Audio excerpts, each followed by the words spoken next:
Hi everybody, my name is Derek Smith. I went to Datanational Corporation, and thank you for attending our session and welcome to MyTech 2020.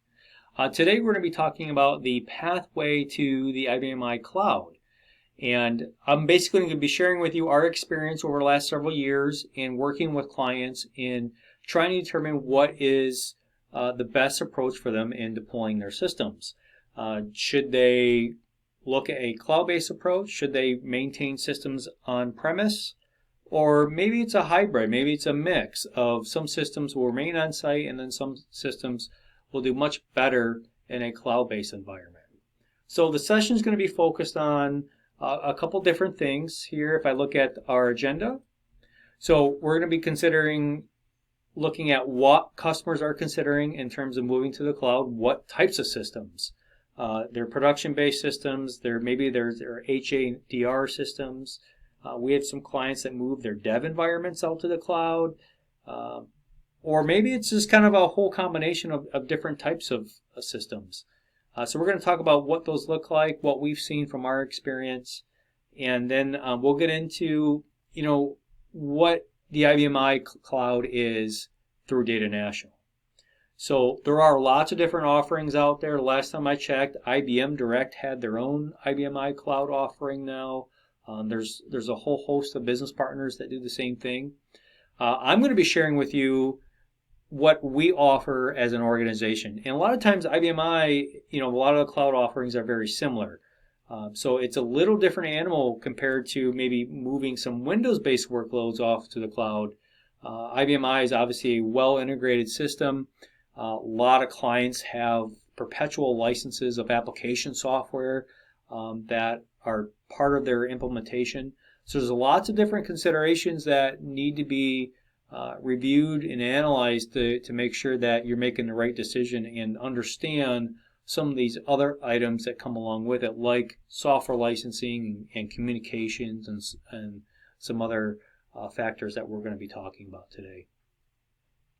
Migration considerations, basically I'm going to be sharing with you how we get a client from an on-premise strategy where, maybe their system, they've had an AS400 power or IBM system, a power system now for the last 20, 25 years in their data center, and now that's somehow going to be hosted to an off-site location. And how does that happen? What types of things, what types of tools and utilities do we use to move that environment over and do that in a most effective and efficient way? So we're going to talk about that. And then lastly, we're going to wrap up with a couple business continuity options that we've been successful in deploying in a cloud-based model. So that's what's on the agenda for today. And I'll go ahead and advance my screen here. All right. So looking at the why considering moving to a cloud. So lots of different things, lots of different reasons why clients are doing it. And I think, over the last, we've seen a rush or a lot of traction or action from our clients in the last, 18 months, 2 years now, where a lot of clients have been stuck on 7.1 or just been kind of complacent, and there's been a lot of announcements, a lot of deadlines, support deadlines that IBM has come up with in terms of specific operating system releases, specific hardware generations that was really forcing the issue for a lot of our customers. So clients had to make a decision. Do we want to continue having and hosting a system at our location, or should we look at this cloud concept, or take a look at a different approach where we don't necessarily need all this horsepower that we're buying?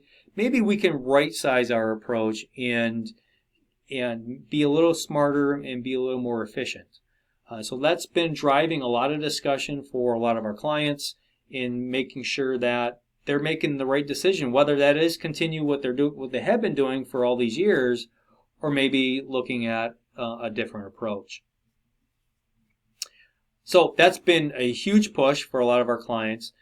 Inadequate data center resources, this has also been important too. And this, I'm coming about this more from the security side.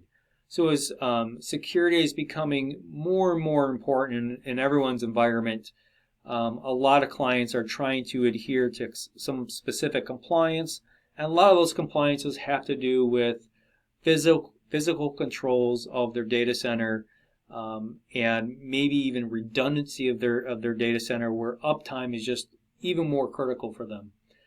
So we have a lot of clients that are in that position, and for them to make that type of investment into their facilities, into their data center, whether that's adding generators to their environment, surveillance cameras, retinal scan, thumbprint recognition, all those types of things that clients are now moving to. And data center has that. A typical data center now has a lot of those controls just built in, ready to go, included into their offering. So that's all part of our offering as well. So why spend thousands of dollars to their facility when they have business partners that could easily do this for a fraction of the price? So a lot of times this is all based on the physical controls and having a better data center capabilities for redundancy and also security. Financial and accounting. So basically, this is usually coupled with another item, some of these other criteria when it comes to financial and accounting. So a lot of clients are looking at this from, okay, I'm used to having a capital expenditure, and it's a pain in the behind to have to go to management every 3 years and ask for a lump sum of money. So if you move to a cloud-based solution, especially ours, you're on an operational spend. It's a pay-as-you-go, a monthly spend, and you know what that is. Every month you know what that spend is going to be, and that seems to be a lot easier for a lot of our clients to have that type of approach for their budget. And what we see is clients that have that type of pay-as-you-go model, they're always going to be more current and stay ahead of the curve when it comes to being on a supported release, supported hardware generation. Now that's part of the cloud provider's responsibility, right? So that's something that we do very often, is refresh our technology in our data centers. That's our responsibility, not our customers.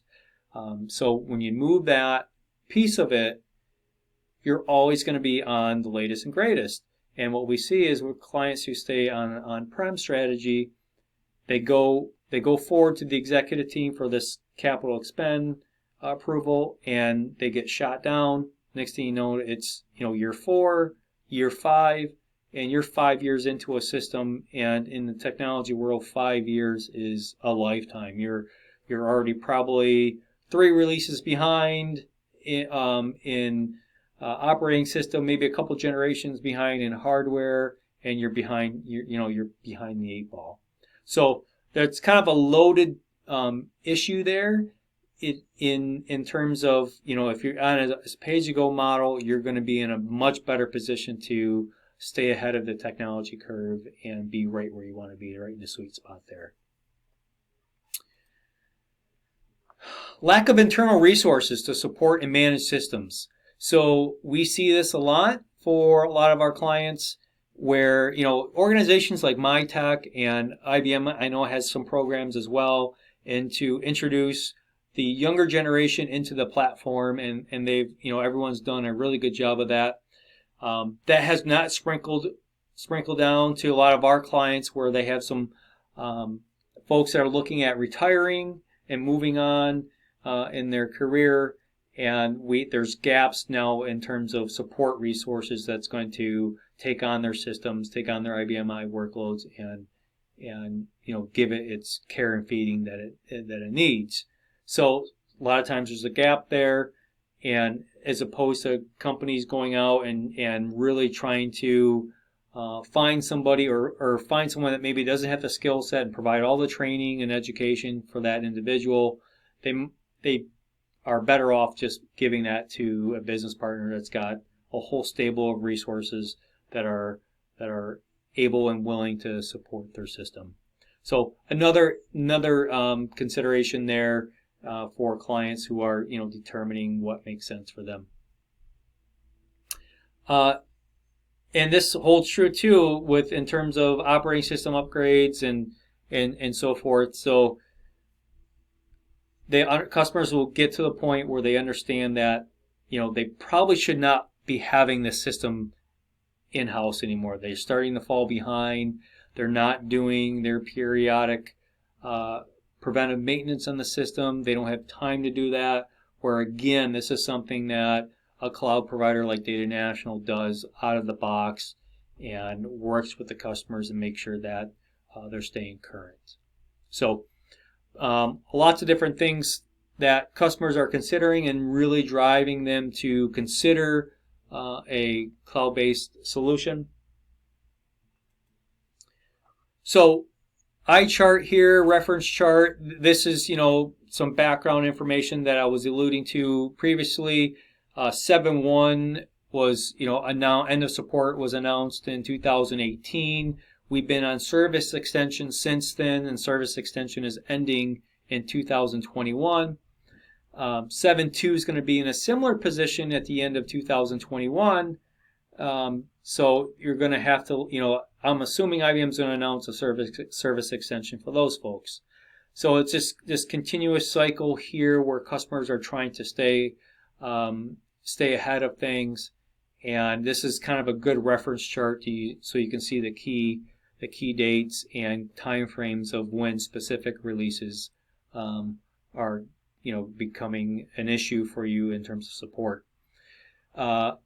One of the good things is that a good thought is that you want to be right now probably on 7.3 or higher.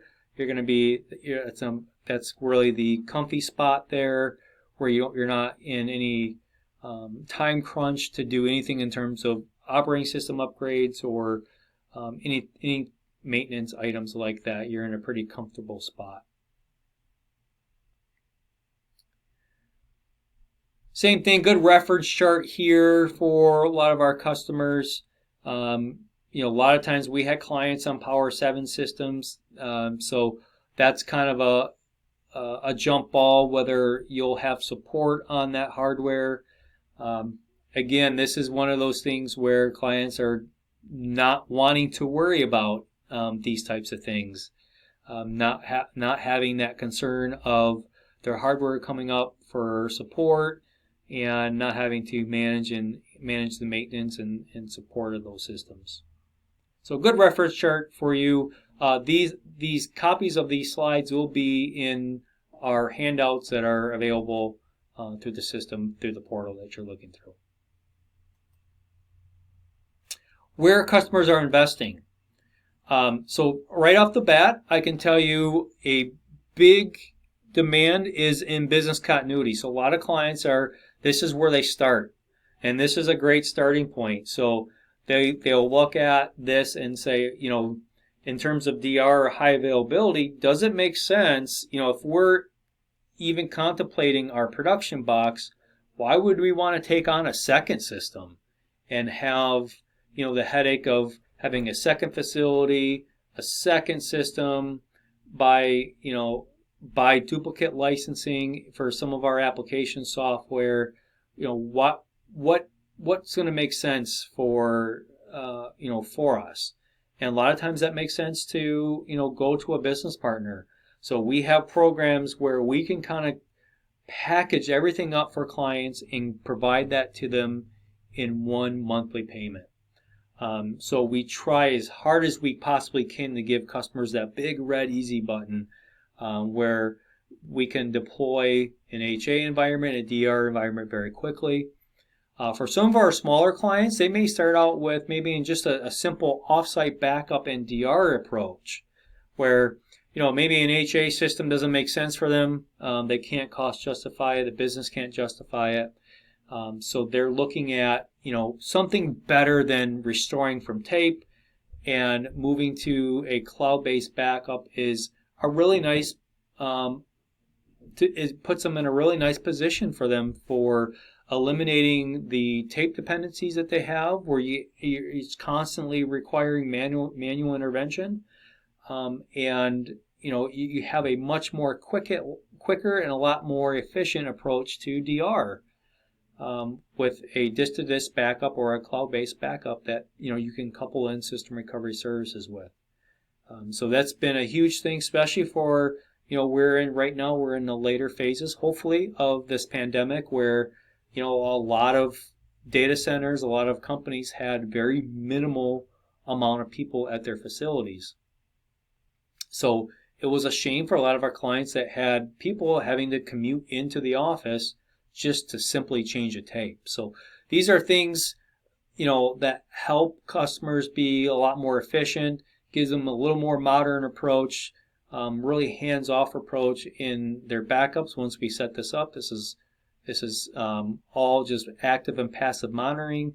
There's really nothing more that you need to do in terms of supporting your retentions and moving tapes from in and out of a machine. That all goes away. So this is a good area for a lot of our clients to start with, and they have. And it's been very successful for them. They've got to see, okay, what type of response time can they expect? What is that? What do their applications look like in the cloud, right? So a lot of these programs that we offer, their customers are testing. They're going through failover exercises. They're getting a lot more prepared for an event of an outage, but they get to see how their applications are going to function outside of their environment. And that gives them a little more comfort to do more and maybe consider their production-based systems now. All right. Speaking about production-based services, so we have a lot of clients that have decided to move all their production workload out to the cloud. And a lot of times this is accompanying with some Windows-based workloads. A lot of our clients have both platforms, obviously, that kind of intermix and are critical components to their environment. So they've decided to move all their mission-critical systems out to the cloud. It made more sense for them financially. They felt that they're going to get better support that way, in terms of having a resource that's available 24/7, 365. So they don't have staff to do 24/7, 365. They understand that. Their applications require it. Their customers require it. So it makes more sense for them to move out to the cloud. So a lot of our packages include both active and passive monitoring. So we literally have customers that will get on the system, maybe watch for different things that are supposed to be occurring. Maybe it's a nightly process that's supposed to be kicking off, or a month-end process that's supposed to be kicking off. So we actually have service techs that will be logged onto your system and do those types of system checks. So there's all different types of things that we do that we usually include in our services responsibility. That's part of the process for onboarding. One of the nice things too is that not only are we very well versed in the infrastructure side, but we also have a good understanding from the application support side. So there's several ERP systems that we support that run on the I-Series that we can provide all different types of support for, above and beyond just hosting it and monitoring it. We can also provide application help. So, let's say that you need a program change, or you need some enhancements done, or maybe it's an RF integration type project that you need. Maybe it's an EDI project that you simply need to have, add some trading partners. You need to add some mappings. So there's lots of different things that we do above and beyond that makes sense for a company like ours to host and maintain your system. So from a production side, so what is it? We are providing private clouds, right? So you're not going to go onto our website at datanat.com and pull down a menu and say, okay, I need a 7.3 environment with 500 gig of disk and 4 gig of memory, and you're off and running. We don't do that. We are a solutions-based organization. To be honest, a lot of our clients' environments all look very differently in what they need. So we have some clients that have, we'll look at, and I go through the process here in a few minutes. They may need in their environment solid-state drive technology. Their applications may require it for top performance. So we make sure we deliver to that. And then we have some clients that have traditional, spinning disk, and that will work fine for them. And so we kind of really cater and customize our approach to what a client needs, and it's priced accordingly. So we have multiple data centers that we do this out of. Pretty much we have all the compliance that you would need in terms of adhering to any standards that that's specific to your industry. So we're basically providing the system to you.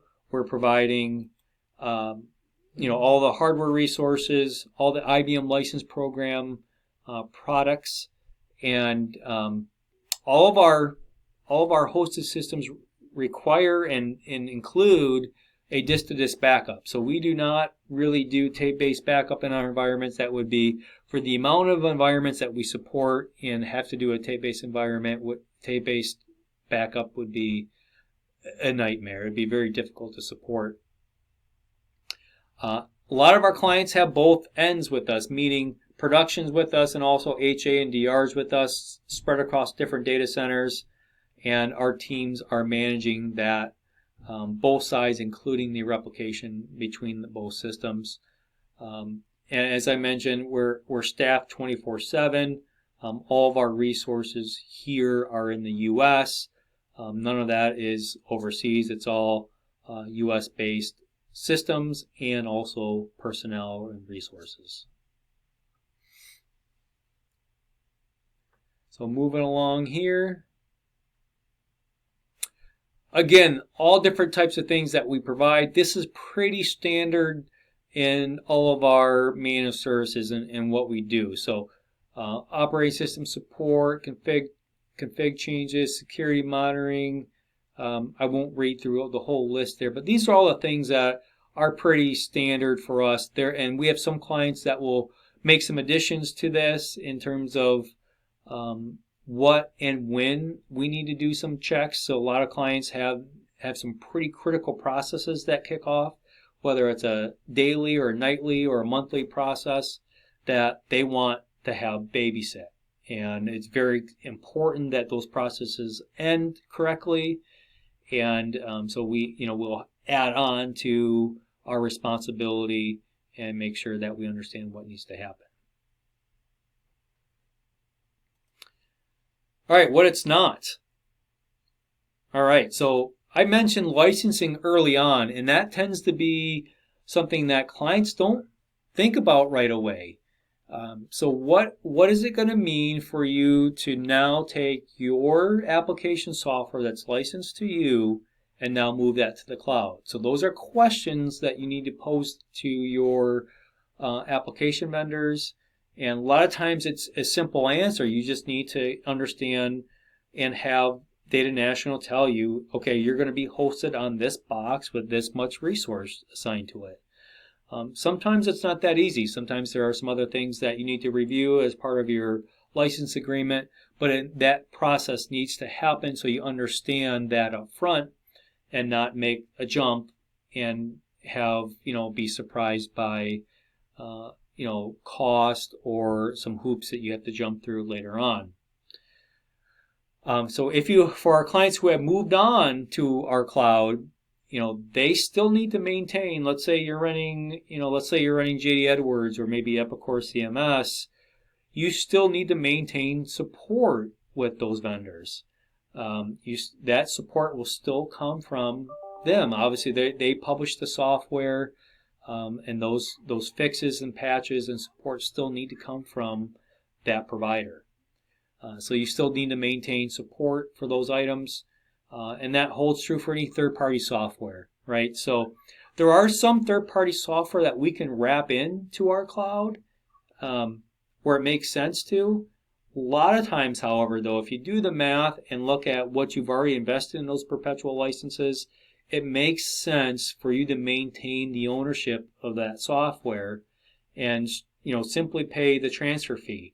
And this is no different than whether you were going to buy your own system and move all that application software over to a new serial number. It's the same process that you would go through.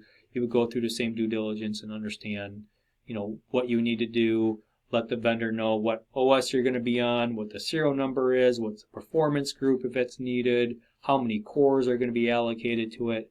Same idea, same concept. What it's not, we are not, in 99% of the installs, we are not level 1. So we still expect someone at the customer location to do a little bit of triage. So, we're not getting calls on why somebody's computer's not booting, or their laptop is not, for some reason, they can't find the icon, the client access. Those are types of things that we still expect the customer to provide that level of support, that triage type support, where you're not having calls come out to our support team for that. So, again, we are a solution-based organization. We are not rack-based, right? So, again, you're not going to go to our website and say, okay, I'm looking for, 42U rack with 208 power and this many amps. We're not like that. We're not a data center that way. We are a solution-based organization that sells everything to you as a turnkey package. Which would include data center stuff, but it's going to include some hosting and monitoring, so we're just not a rack and stack 'em type organization. Temporary hosting, I get some questions on this, usually at conferences, and I think there are a couple business partners that do this. We do not. We don't set up sandboxes or anything like that where, let's say you need an environment for 2 months to test something, or 3 months to that's simply not our model. If it's part of a project, we do offer some things like that, but just off the cuff, if you went to our website, you're not going to see that type of thing advertised or to be able to subscribe to for a short period of time. A lot of times that's a developer working on his own that's looking for some resource to use. All right, migration process. So this is a pretty detailed process. I'm only going to kind of cover this off from a high level. We obviously spend a lot of time with clients that are looking to make that jump. We make sure that we're right-sizing their environment. It's very common for us to get it in a customer environment, and they may have multiple cores activated, and doing some performance management and performance measuring.